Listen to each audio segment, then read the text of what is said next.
बिना किताबों के जो इल्म सीखा जाए उसे जिंदगी कहते हैं।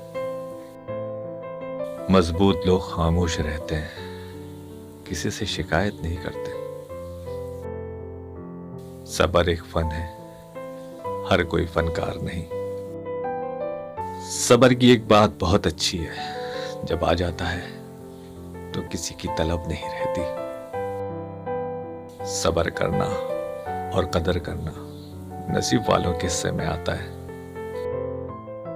जब जमीन तुम्हें तंग लगने लगे तो आसमान की जानिब देखना, नम आंखों से मुस्कुराना और कहना, अच्छा तू ऐसे राजी, मैं भी ऐसे राजी।